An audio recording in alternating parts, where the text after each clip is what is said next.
warahmatullahi wabarakatuh. Hai, gimana kabarnya hari ini? Semoga tetap semangat ya mengikuti pembelajaran jarak jauh. Baiklah, kembali lagi bersama saya Rani Yuliasi, guru geografi di SMA 5 bagian Sineba, Provinsi Riau. Nah, pada kesempatan kali ini kita akan membahas tentang klasifikasi sumber daya alam. Apa-apa saja yang masuk dalam klasifikasi sumber daya alam? Mari kita lihat.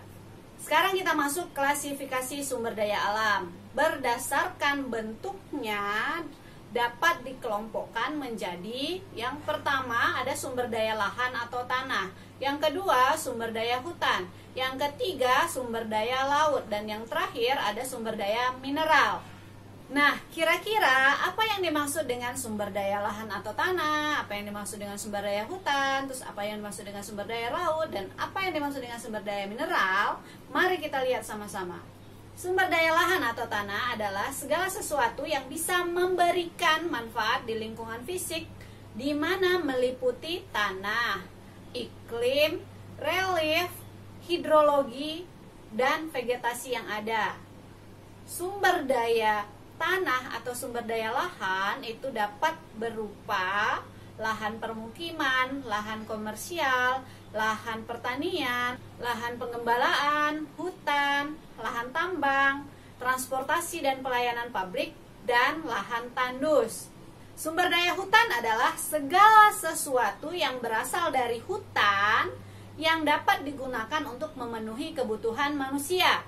Hutan terbagi menjadi 3. Yang pertama ada hutan produksi, yang kedua ada hutan konservasi, dan yang ketiga ada hutan lindung. Sumber daya laut adalah sumber daya yang meliputi ruang lingkup yang luas yang mencakup kehidupan laut berupa flora dan fauna, mulai dari organisme mikroskopis hingga paus pembunuh dan habitat laut. Jenis-jenis sumber daya laut: yang pertama ada sumber daya yang dapat pulih, yang kedua ada sumber daya tidak dapat pulih, dan yang terakhir adalah sumber daya yang termasuk dalam jasa-jasa lingkungan kelautan. Sumber daya mineral adalah semua cadangan bahan galian yang dijumpai di bumi dan dapat digunakan bagi kebutuhan hidup manusia. Menurut PP nomor 27 tahun 1980, bahan galian atau barang tambang itu dibagi menjadi 3 golongan. Yang pertama ada bahan galian strategis atau golongan A, terdiri dari minyak bumi. Yang kedua ada bahan galian vital atau golongan B, terdiri dari besi.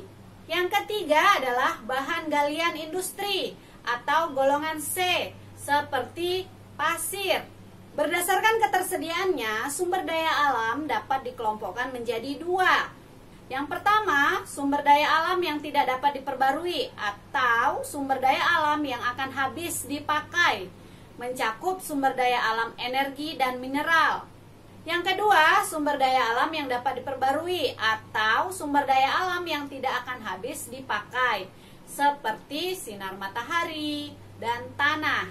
Menurut Barlow, sumber daya alam dapat dibagi ke dalam 3 kelompok. Yang pertama, sumber daya alam yang tidak dapat diperbarui adalah sumber daya alam yang memiliki waktu regenerasi sangat lama atau bahkan tidak dapat beregenerasi sama sekali. Oleh karena itu, ketika habis dipakai, sumber daya alam ini tidak dapat digunakan lagi dalam waktu yang lama. Yang kedua, sumber daya alam yang dapat diperbarui, artinya bisa dibuat atau dipulihkan kembali. Contohnya hewan, tumbuhan, pepohonan, dan ikan. Hewan, tanaman, pepohonan, dan ikan merupakan makhluk hidup yang berkembang biak. Jadi, selama mereka masih berkembang biak dan belum punah, hewan dan tumbuhan bisa diperbarui. Dan sumber daya alam yang ketiga menurut Barlow adalah sumber daya alam yang memiliki sifat gabungan. Sumber daya alam yang memiliki sifat gabungan merupakan perpaduan antara sumber daya alam yang dapat diperbaharui dan sumber daya alam yang tidak dapat diperbaharui. Sumber daya alam yang memiliki sifat gabungan dibedakan menjadi 2. Yang pertama ada sumber daya biologis. Yang masuk dalam sumber daya biologis adalah panen, hutan, marga satwa, padang rumput, perikanan, dan peternakan. Sumber daya yang kedua adalah sumber daya lahan atau tanah. Yang masuk dalam sumber daya tanah atau lahan, kesuburan tanah, dan sifat fisik tanah. Demikianlah materi kita tentang klasifikasi sumber daya alam. Semoga mudah dimengerti dan tetap semangat mengikuti pembelajaran jarak jauh.